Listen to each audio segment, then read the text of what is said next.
Welcome back to Manssanity. I am Dustin. I'm here with Zach, and we have Ben over there in the corner. Welcome back to Manssanity, because we assume you've consistently been listening to us nonstop for the last 3 days.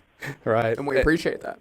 Hey, and we have a special guest as advertised. We have Dr. Jeff Meldrum. He is an anthropologist. He works at Idaho State University, and he is a Bigfoot expert. How are you doing today, Dr. Meldrum? Just fine, thank you. Hey, so I saw you. You actually went to the Comic-Con recently, last week. Was that correct? I did, yeah, the Salt Lake City Comic-Con, yes. Awesome. It was a real fun experience. Yeah, I saw you met Big Lou Ferrigno. That's right. That's right. He was very gracious. We presented him with a cast replica, one of the Bluff Creek casts from Roger Patterson, 1964, and he was intrigued and appreciative of that.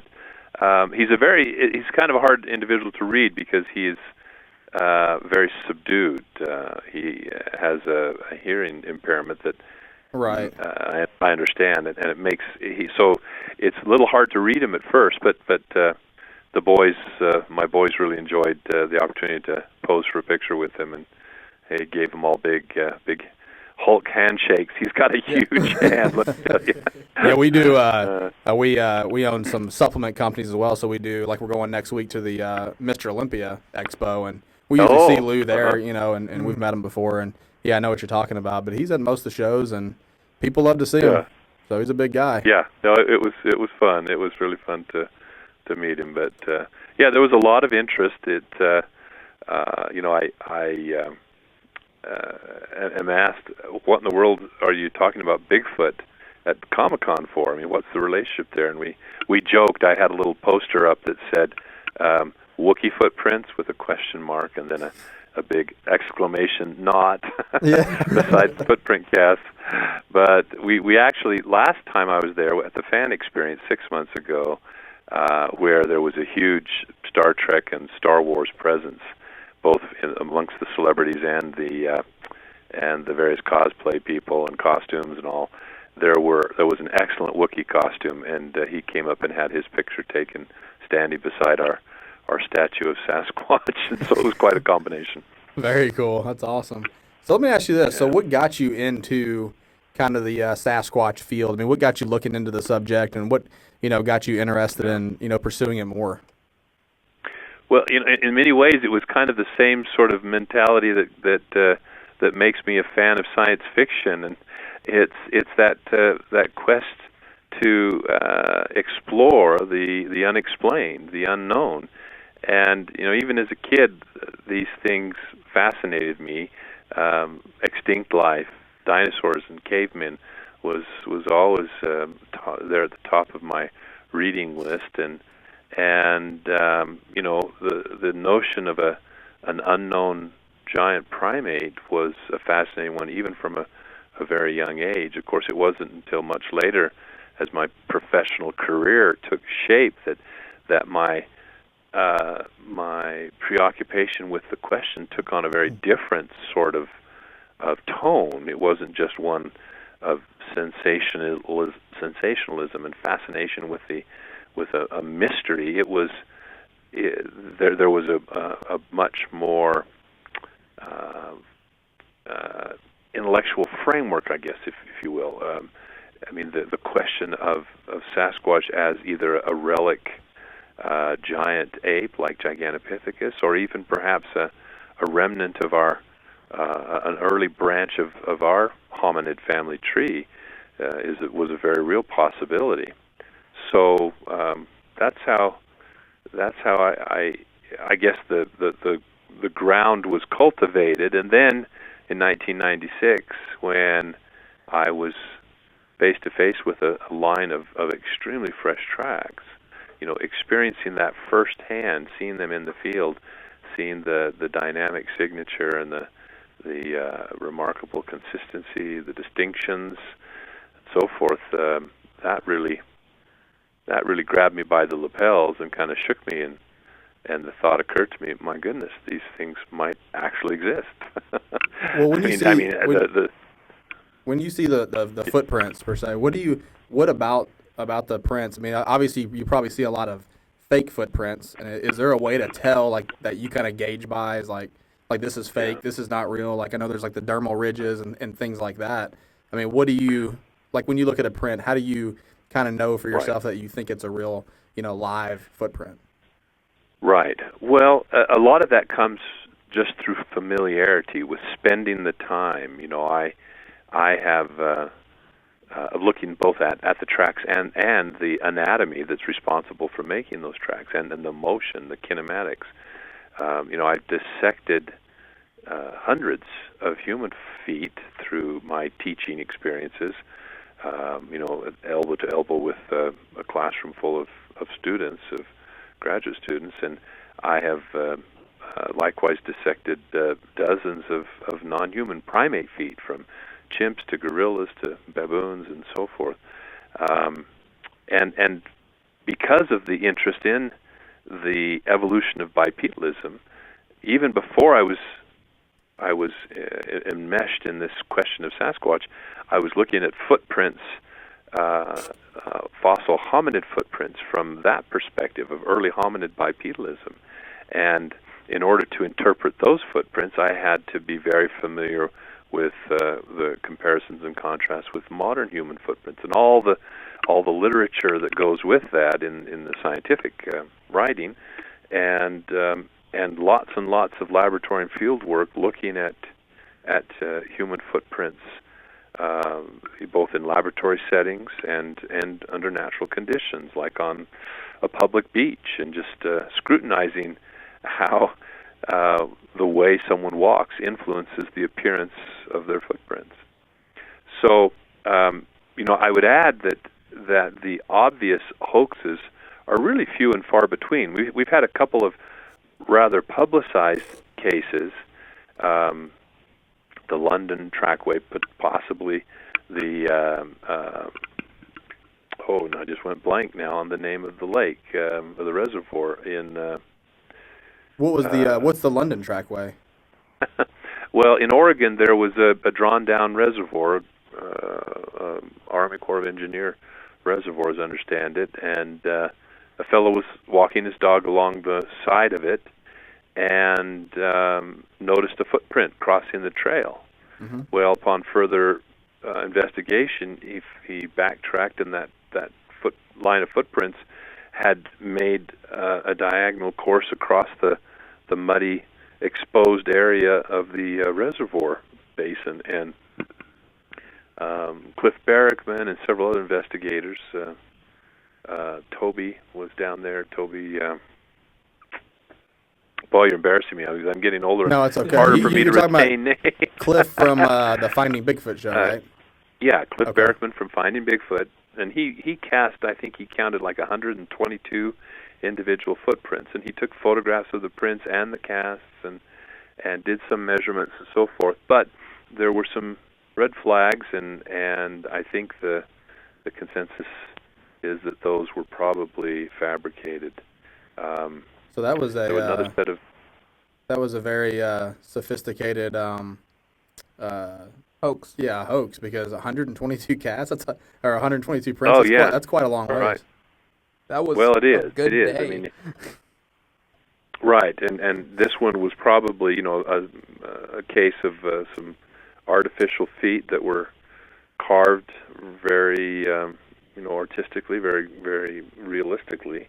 Although they had an unusual feature of the first three digits being quite large compared to the fourth and fifth, and somewhat webbed, somewhat syndactylous.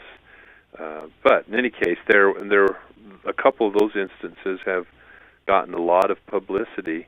There was kind of a rash. I mean, there was that one. There was another one that got even more publicity. There was one even here in Idaho. The Palisades Reservoir was drawn down considerably about a year ago. This occurred, and I got word from a young lady that worked at a store up in Idaho Falls, and when she showed the pictures to her boss, he immediately got on the phone and called me and made me aware of these, and we got up there eventually and took a look at them, and made a series of footprint casts, and I haven't talked about these a lot publicly yet, but they were intriguing. They were big, very blocky.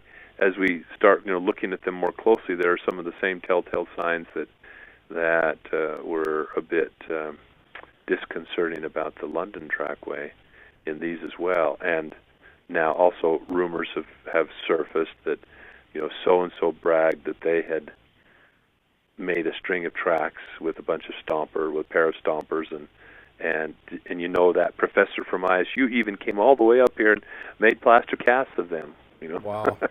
What an idiot. Wow. So that happens. I mean, you got to investigate it, and that's interesting information itself.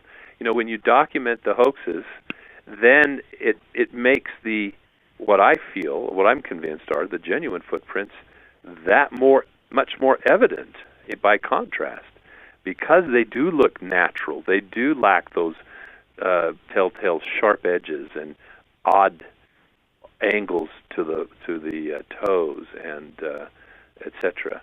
Well, and the thing is, I think you're going out there and actually, putting a scientific background to it, not just saying everything is a actual Sasquatch Right. footprint. And I mean, you'll probably admit there's a lot of crazy people in the Bigfoot field.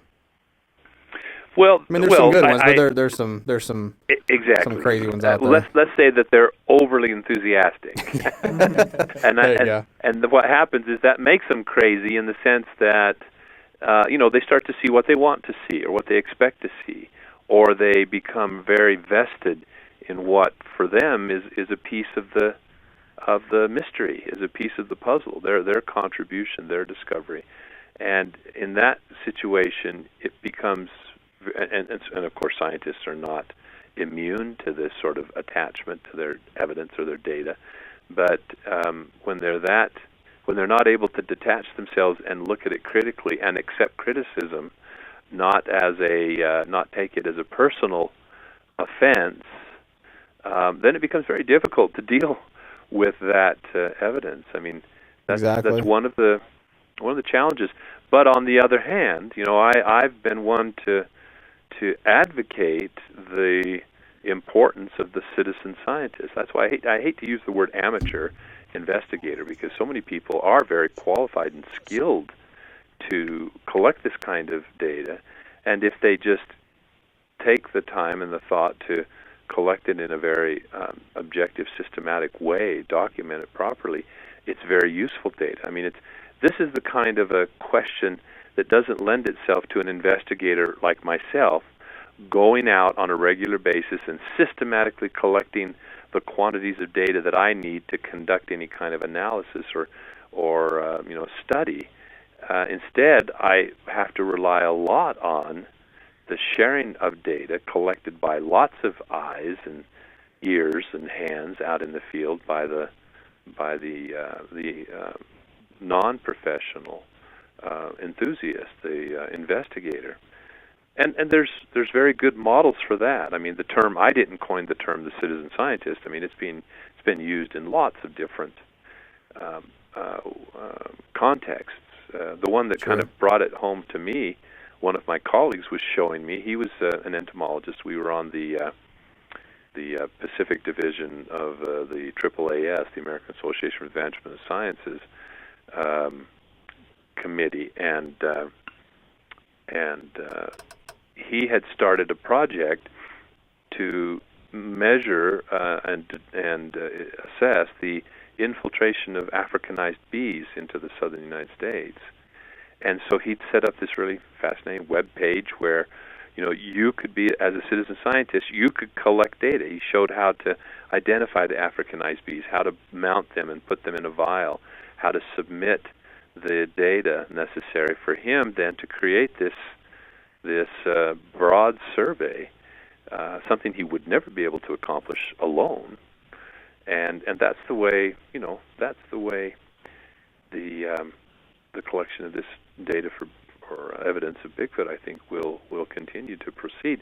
That was one of the motivations for writing the field guide that I authored, because I was constantly being asked, how do you make a plaster cast, or what's the best way to store hair samples, or do you want this pile of steaming scat sent to you. Of course you do. Why wouldn't you? Yeah. Well, yeah. But I know One time I got a FedEx box that the secretary calls up and to announce that this FedEx box had arrived for me, and she added, "And it's dripping." So, someone had taken a piece of frozen scat, a sample of frozen scat, and put it in the box. But in the day and a half it took to get here, it thawed out. And so, so there are ways to preserve scat in such a way that we can look at it and identify the contents. We can look for endoparasites or their eggs. We can test it for DNA, and there are different ways. And the field guide kind of walks the citizen scientist through those methods, what materials you'll need, how to collect it, how to keep it sterile, and so forth. And that's the hope, that it provides a little bit of information so that they can collect meaningful data. You need information and poop. That's what you need. Mm-hmm. Yeah. We need shipping instructions, actually, in the next field guide as far as we'll make sure to get that in the next one as far as a styrofoam container when you are shipping the poop out to the non-leaking. Well, yeah. It should be either, what I recommend, I mean, just for your listeners, is to air dry a piece of it, and in a paper bag or something, so it's completely desiccated, completely dry, because then you can just wrap it up in a paper bag and send it that way in a container. But for plants and parasites, the best preservative is in a very tightly sealed vial of 10% formalin. And then for DNA, the preservation of choice is 95% ethanol, which is sometimes a little hard to get a hold of. But in a pinch, you can, if all you have is isopropyl alcohol, for example, that will do. It just doesn't preserve it as well as 95% ethanol, and it's easier to work with. See, Dr. Jeff Meldrum knows his shit, literally. Yeah, he does. You know it. Hey, I know Ben had a question for you about what was that video you saw a while back? It was 2012 and pretty close to where you're at, Pocatello, Idaho, right. Which that was. Besides the Patterson, of course, there's hundreds of videos out there. Patterson-Gimlin is going to be the biggest one, and we go to that. But I thought this one looked pretty good, especially the way, because it was a high school kid, and he really did not want any sort of recognition for it. So it kind of seemed like that was probably from at least, of course he could be incorrect with what he thinks he saw, but at least it's not somebody who they're front and center on the front page of their videos saying, "Hey, this is what I saw. Let's get an interview on the news. Let's do this and let's do that." Did you have the chance to look into that or anything? Oh yes, yeah. It first came to our attention. He showed up. He tried calling me a couple of times, and we just weren't able to connect. And then he just showed up at my office with an SD card in his hand. He said, "I've got something I want you to see." And so we stuck it in the computer and took a look at it. And yes, I was quite intrigued by it. I mean, it has. Let me preface all this by saying, you mentioned the Patterson-Gimlin film. If you contemplate the quality and clarity of that film footage in broad daylight in the open on that sandbar, and yet we're still arguing about that. At least some are still arguing about that. Not very many for very long, I think. But at that level, we're still arguing about it. Then what contribution is this ambiguous piece of footage going to make? Even if you can make a good case that they're being straightforward and accurate in their description of what transpired. Now, having said that, then it still is interesting because obviously to me it's right in my backyard, and if someone literally did see a Sasquatch there, and at a time of year that we've had other sightings in that same vicinity in past years or decades, not very frequently, but that's interesting to me. So we looked at it. We went out there even way before the other reporters and whatnot. We went out there with them, and we kind of tried to recreate. I got up on the hill with a bright red down parka on, and in the proximate location, we tried to narrow it down to the exact spot where it was standing.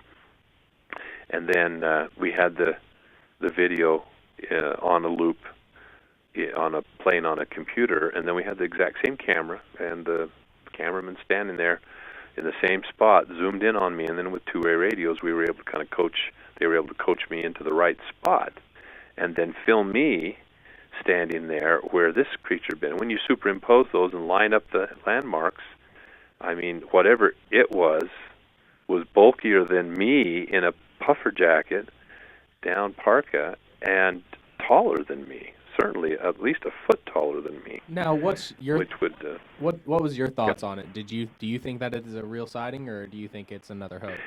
Well, I think it's a pretty good chance that it is. I mean, again, you have, whenever something like this happens, there are always people who will start rumors and start their own theories, their own explanation. And of course, stories immediately circulated that there were admissions or that it was so and so in a black hoodie. That he piled on the sweatshirts and then put a hoodie on, and he was just standing up there trying to scare him. And then there was, one of the grandparents of one of the kids said to someone else in passing, "Oh yeah, it was just, it was a fake." Well, I can imagine a grandpa saying that, not knowing one way or the other, for sure, but just saying, "Oh yeah, that's my grandson. He just faked it." But I had a very serious talk, as you pointed out. The witness originally didn't want his identity out there. They did put it up on YouTube right off the bat, which is, when you think about it in this day and age, some people would look at that, especially for my generation, and say, well, that doesn't seem like a very responsible or serious thing to do. But for young people, that's just the way they communicate. That's just Putting it up normal. on YouTube it's no different than them calling their friend to say, "Hey, do you want to hang out?" Yeah. That's just the way they communicate. But they did take it back down. But when I had mentioned to a producer that had been talking with me about brainstorming about an episode that they were producing, and the question came up, well, has anything interesting happened? And I said, well, this kid just walked in my office the other day with this, and I said, this might be something worth looking at, and but it was for National Geographic Channel, in fact, and so I said to to the witness, I said, now look, if this is just a prank, and you're jerking my chain, then no harm, no foul. We'll have a good laugh and we'll just walk away from it. But I said, if you're at a crossroads now, you're at a fork in the road, and if you go down the path that leads to you accepting a licensing fee, making public statements on national television that involve me, and it turns out to be a hoax, I said, you talk about being, knowing my shit. He's going to know it too. The fan, it's okay. If it hits you can the say it fan, on I Manssanity. said it's gonna go on you, not on me. Mm. Yeah. Once you start accepting money, it's a different story. Yeah. Well, exactly. And so, money and reputation and so forth. And, they were a little bit concerned. One of the reasons they didn't want their name put out there is because they were applying for jobs, for summer internships, and for colleges and so forth. And as you can well imagine, this topic elicits all kinds of very closed-minded reactions sometimes. Mm-hmm. So they were already concerned about that. One of the individuals in the group didn't want anything to do with it. They just didn't want anything to do with it. Not necessarily because they were acknowledging it was a hoax, but they just didn't want, they didn't want, they were quite aware of the grief that I've taken over this subject over the years as well. And so, but he reassured me, that no, it is what it is. He said, that's what we saw. And we weren't involved in any hoaxing and don't know of anybody that was. And so they followed through with it. So, one of the things that was most fascinating about that still keeps me talking about it and not just immediately dismissing it, was they did snap a photo of one of the clearest of the footprints that was present in the snow. By the time we got up there, it had snowed another 6 inches and everything was covered over. And okay, I'm looking at it on Google, actually. I see it here. Well, and even Cliff, when he commented upon it, when they talked to them as well when they were here in Pocatello, and Cliff made the remark that the foot looked kind of funny. He said it almost looked like it was, like the toes were backwards. Well, it's because the foot kind of has this unusual twist to it, where it's more concave on what would have to be the outside edge of the foot, and a little more convex on what would have to be the inside edge of the foot if you look at the way the toes are arranged. Well, if you look at the footprints that were cast at the Patterson-Gimlin film site by Bob Titmus, he made 10 casts in succession, regardless of their quality. And one of those looks exactly like this track. In fact, they're very similar in overall size. The tracks that they witnessed, they measured he had measured it with his forearm. So he held, when I said how big were they, he held his forearm out and put his hand right on his forearm where it had stopped. So I grabbed the yardstick from behind the door, and I said, okay, it's about 15.5 inches. So they were just a little bit bigger than the tracks at the Patterson-Gimlin film site. But what's interesting is the reason it looks backwards is because the foot is very, what we call pronated. It's very flat. If you've seen someone who is a bit maybe obese and has fallen arches and their foot is quite rolled inward, right? The inner outline of the foot is convex, instead of there being that kind of hourglass shape due to the arch being up off the ground. Well, and that's even more exaggerated in some of these Sasquatch feet because of the greater range of motion in the mid-tarsal joints. Now we're starting to get technical here, but the point is, that's really interesting stuff. Why would they fake a footprint that revealed that subtlety of anatomy so well, but to the untrained eye, even with the level of experience that Cliff has of looking at footprint casts, he looks at that and he doesn't have the experience to understand that degree of pronation versus supination of the foot, the twisting of the midfoot. Why would someone hoax something to look like that? And yet it would be especially a kid, just what you would expect of a creature walking with a very flexible foot, walking on the incline of a hillside, so that the foot would tend to kind of roll, and the inside edge become more convex. So I still hold out that it might be the real deal. But like I said, what difference does it make? Yeah, the skeptics looking at that piece of film aren't going to be swayed. Well, the Patterson-Gimlin film is so much more clear. So if you have something where it's not as clear as that, then you kind of have to go back to the Patterson-Gimlin film, which I would like to talk about. I mean, I've viewed it quite a bit. I looked at the did you have Bill Munns in your book? Was that?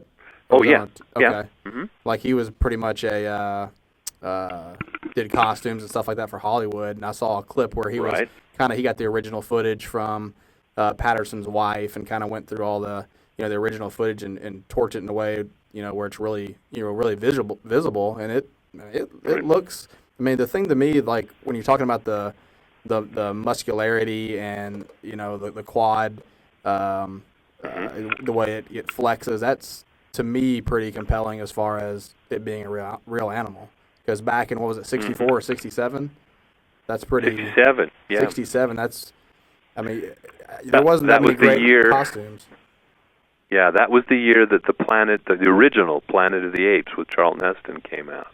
Oh, okay. And that was the pinnacle of the ability to create, primate costumes, ape costumes at the time. And yet, those don't resemble the Patterson-Gimlin film at all, the subject in the Patterson-Gimlin film.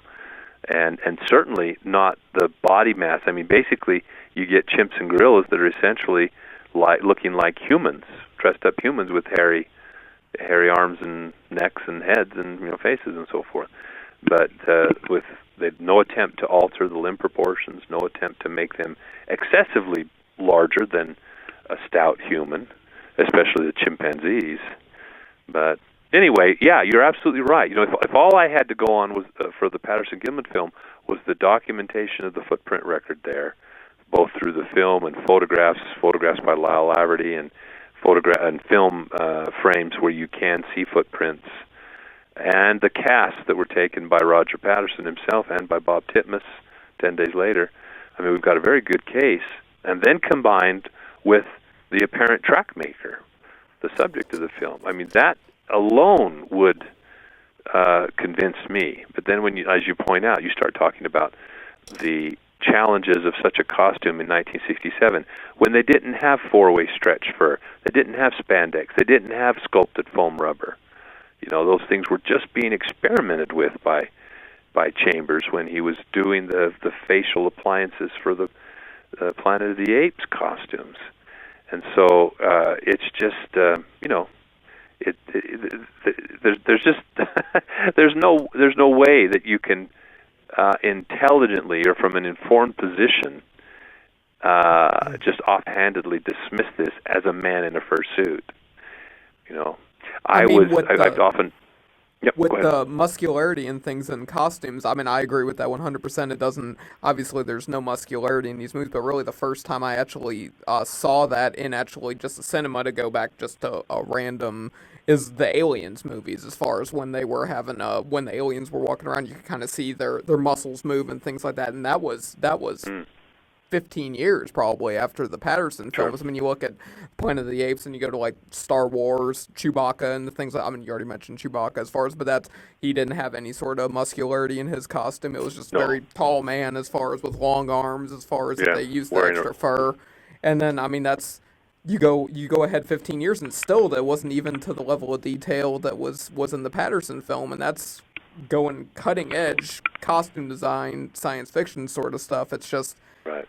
It really, I mean, would just be impossible as far as not anything even close to that point, especially when you consider the cost that it would have. Yeah, especially for was Patterson, was he a well-off man or not really? No, he was always borrowing from other people. He was kind of a, you know, I really suspect he probably was a little bit ADD, where he had trouble sticking with a project, and you know, not saying that in a disparaging way, but he was the kind of guy who would, you know, and I've seen people with this kind of personality. They'll latch onto something with all kinds of enthusiasm, and they're often very skilled, very talented, but then they quickly move on to another project. You know, and he had actually stuck with the Sasquatch question for quite some time. You know, since he first read one of Ivan Sanderson's articles in True Magazine, and then he started going out on little forays around Mount St. Helens and Mount Adams, and there in his home state. And then because Sanderson had written about what the goings-on in Northern California, he often made trips down to Los Angeles to try to market one of his latest inventions. And along the way, he started looking into the Northern California reports and the people involved in those, and that's how he ended up down there. Is basically he was because of the number of footprints that had been found along those logging roads, those dusty logging roads in Northern California, where they were opening up new areas. Right. He had made acquaintances with Al Hodgson in Willow Creek, and had an arrangement with Al that should Al learn of some fresh footprints, to call him up. And Al also made the same arrangement with John Green and Rene DeHinden, and so they got the first stab at this long line of tracks along the Blue Creek Mountain Road. And it wasn't until they were done with their investigation then that Al called Roger. Oh, okay. And then Roger contacted Bob, and it took some time for, you know, he was obliged to Bob for Bob's truck and some of his horses, and so it was a little time before Bob could get his affairs in order, so they could go down and spend a few weeks down there. So by the time they got down, the tracks that were on the Blue Creek Mountain Road had been pretty much washed out by rain, and so they just started working the roads and working the creek bottoms on horseback and by truck along the roads at night. And after several weeks, they had that serendipitous encounter, it seems. Yeah, another thing too that I noticed about the Patterson, the subject is it has breast, and it seems like to me, if I was just making a costume, I wouldn't really think to add that. I kind of right. Well, yeah. I would all day. Well, man.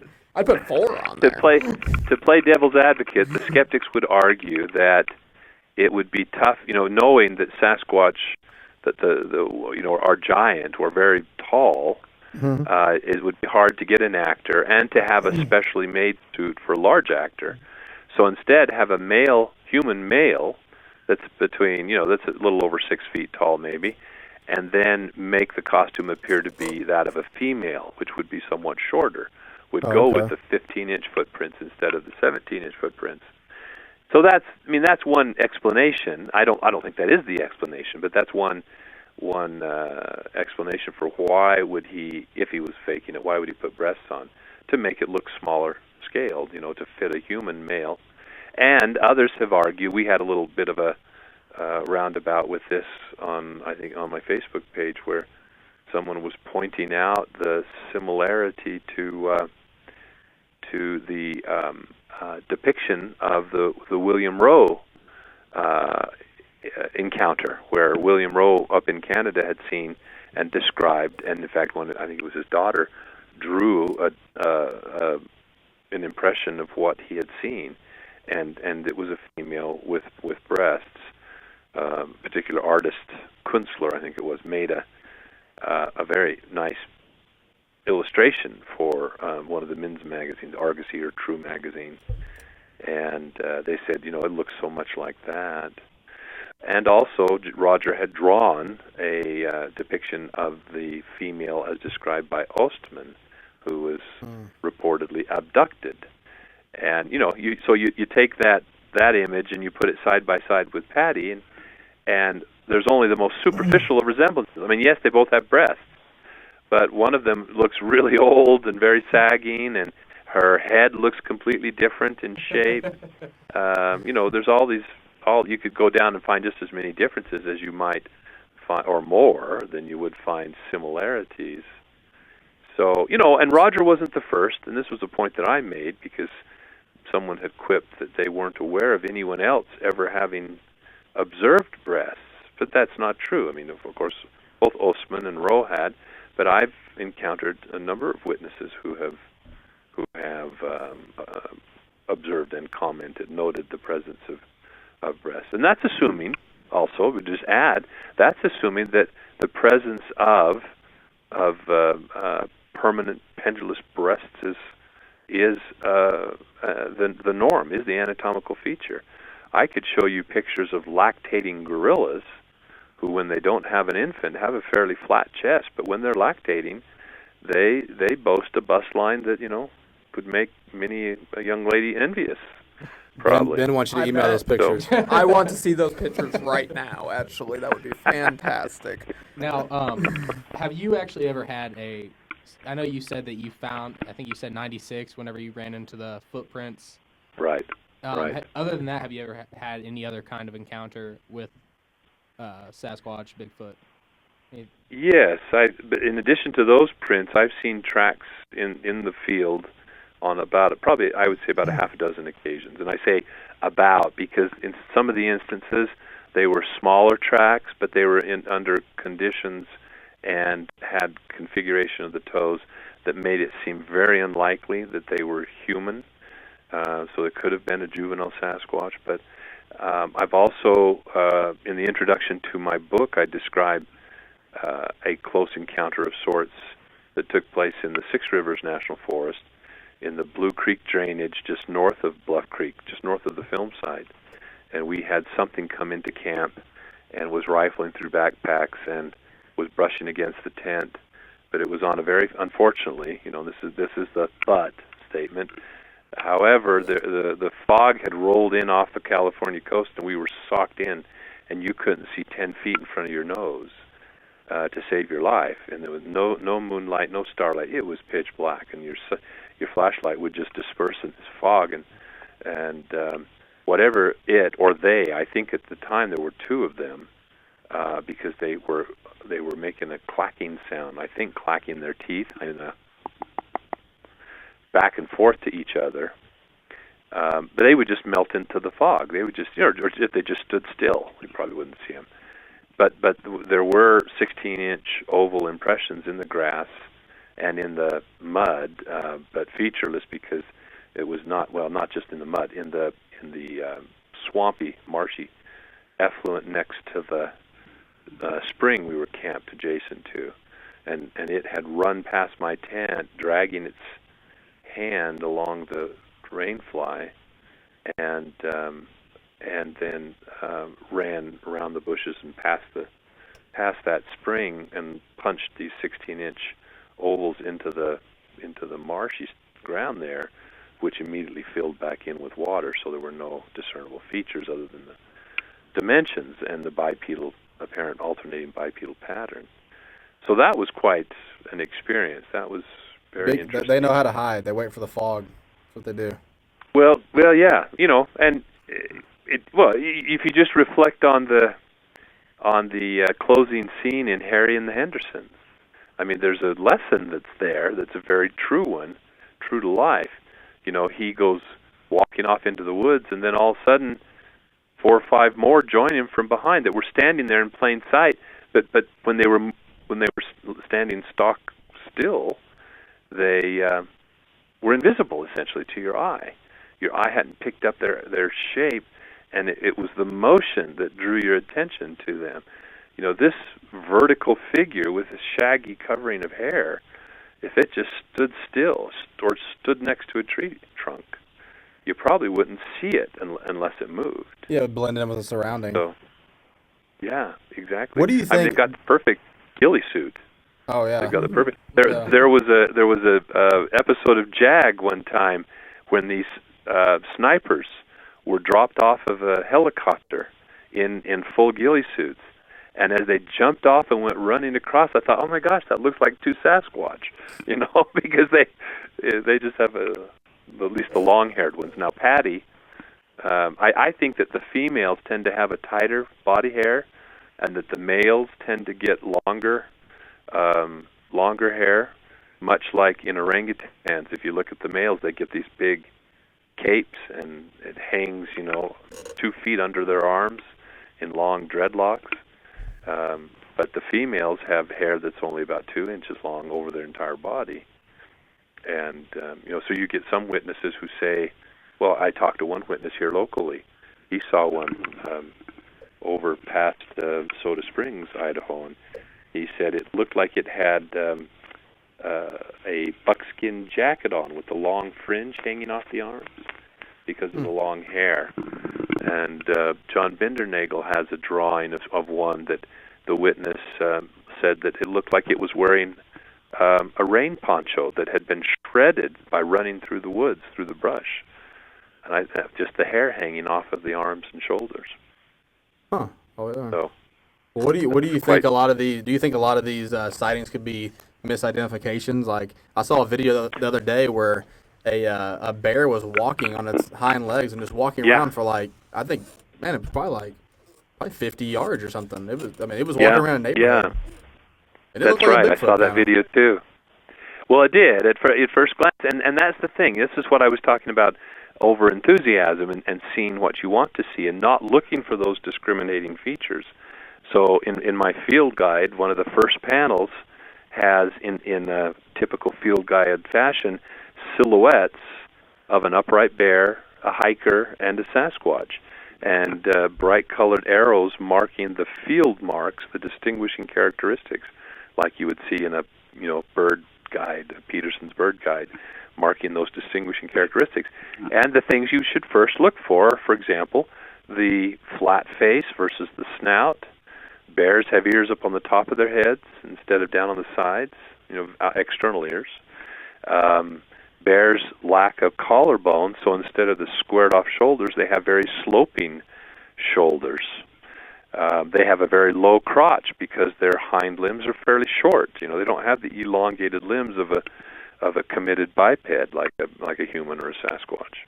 So all those things, you have to keep in mind as you're seeing something, looking for those. You may not be able to see all of them because it's not very often that they might be standing out in the open. Now that bear walking across the cul-de-sac was pretty obvious by its short-legged gait and the forward posture of its arms held out in front, and that long snout and ears gave it away pretty quickly if you are thinking of those kinds of features. Right, unless you saw it real quick and it just kind of, you didn't see it very good. Yeah. In this situation, it was out there in the open, and, I think it was a kid was filming it for a good while. Yeah.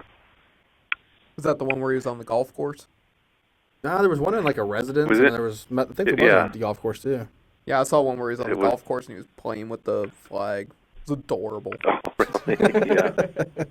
Just nothing to do with Bigfoot as far as that's a cute video. People should go watch it. Yeah. That's all. Well, yeah. Well, and it's good practice. I mean, I think it does have something. It does have something to do with Bigfoot, though, because the more people expose themselves to those kinds of images, then the more likely they are to correctly identify something that they see in the field. I mean, and it can work the other way too. I mean, I've heard descriptions of people who see something and they cannot accommodate the possibility that it could be a Bigfoot. And so they see this, I saw this bear, and it was walking on its hind legs, and it walked on its hind legs for a really long ways. I've never seen a bear do that before. But this had to be a bear. But I think of it, it had a really flat face. Didn't have a snout like a bear. But it has to be a bear. What could it be? It's got to be a bear. And they won't allow themselves to come to that next possibility that it was something other than a bear because they can't allow that there could be something like a Sasquatch out there. Or they would, like one of my past department chairmen, if there was, I was born and raised in Idaho, I've hunted and fished throughout the state all my life. If there was a Bigfoot out there, I would have seen it. I've honestly, we live in Arkansas. I mean, we have woods everywhere, and I've never even seen a bear in the woods. And I hunted growing up. Oh yeah. Yeah. Never seen a dead bear, nothing. When we lived out Right. used to live down a 4-mile dirt road when I was younger, and we actually had a bear in our backyard. Wow. A black bear. As far as that's the only one I've ever seen in my life, and he was 4 feet from our house and then, other than that, he just went off on his merry way. Our dogs scared it away. Dogs and bears do not get along. Yeah. No, they don't. No, That's not true. at all. So what do you also too? I wanted to ask you about the dermal ridges. I know the guy. I think he was a cop or something, or Jimmy Chilcutt. You know what I'm talking about? That's right, Officer Jimmy Chilcutt. Yeah, I saw it was on a show. It might have even been your show, the Legend Meets Science show, where he was talking about he found like somebody found a cast, and it might have been in Walla Walla or somewhere. I could be completely wrong, but where the cast had the dermal ridges, and it was going, I believe it was vertically, and like humans go side to side, and most primates. Those are generalizations, yeah. And, okay. And some and Officer Chilcutt or Jimmy kind of pushed those generalizations to make his point. Okay. To the point of overlooking other variations. But first, let me say that there's only about 4 or 5 casts that really show extensive dermatoglyphics, or what we think is dermatoglyphics. Okay. And Jimmy picked those out fairly quickly. He came all after seeing me on a particular documentary in which I mentioned dermatoglyphics on television. He called me up, and then once we had gotten acquainted, he said he wanted to come up, and I said sure. He drove all the way. Doesn't like to fly, so he drove all the way from Texas and came up to Pocatello, and I turned him loose in my lab and showed him where all the casts are stored in the drawers and in the cabinets, and he quickly then called me in, and there he had laid out the ones that had the dermatoglyphics. He'd singled them out, and there were only a few. And so we're working with a very small sample. First, I just want to say that. Okay. A very small sample, because the conditions that allow ridge detail present on the foot to be transferred to the soil and then to be picked up in the cast are pretty specific. I mean, you have to have fairly clear ridge detail that hasn't been muted or obliterated from abrasion or from callousing or thickening of the sole pad, then it has to transfer to the soil, which has particulate size that's small enough to pick up that fine detail. So coarse sand on a creek bed is not, at the Patterson-Gimlin film site, we'll never find ridge detail in any of those tracks made by Patterson or Bob Titmus, because it was a much coarser, kind of degraded, eroded shale. Oh, okay. Not even quartz. But you need very fine, silty soil like we have around here in Idaho and in southern Washington. It's a Pleistocene sediment called loess, Loess, Pleistocene loess. And it's like talcum powder, very fine. So whether it's dry or wet, it will pick up that detail. The other place where you get that kind of fine particulate size is in the pulverized dust that you have on dirt roads, on logging roads, where the cars have just ground that soil down to that fine dust. The kind, the roads where when you drive past it sends up great clouds of dust. That fine particle will pick up that detail. We have a lot of roads like that around here for sure. Yeah. Well, one of the ones he was talking about was the one where I guess he found one with the ridges, and he found one in a different area, like I think it was like 400 miles away, that had the same ridges, but it had some kind of scar on it. Do you remember that? Well, yes, on the scar, but not the 400 miles away. He had, he may have made a comment about finding examples that he thought were ridge detail in Northern California versus examples in southeastern Washington that separated by a great deal of distance, if you were suggesting that these were hoaxed by a single individual. The ones in Northern California are questionable, quite honestly. Matt Crowley did some interesting experiments and work and raised some questions about those particular examples, whether they were ridge detail or whether they were pouring artifact. That is the conditions under which the plaster is poured in may cause the plaster itself to set or kick, harden in a way that creates a pattern of over or of parallel ridges. Someone even posted an image on my Facebook page of a pancake that had the same texture as the result of the way the batter was poured and started to cook and then float over and cooked and then float over the edge, so it made these concentric ridges around the outside edge that looked remarkably similar to what was going on in these California examples. Now, in contrast to those, and I defer to Matt's result, there's still a couple of questions we have about those particular examples, some points of comparison that don't quite pan out correctly, but we're working on that. But in contrast to that, the tracks that you mentioned from the Walla Walla area, the one that had the scar, they were cast under very different conditions. They were cast in cold, wet soils instead of hot, dry conditions. This was a melting snowbank that had inundated or saturated the shoulder of the road there, and the creature had walked along the road and so left these very detailed imprints in that fine, lussy soil that's characteristic of that area. And the ridge detail is very coarse.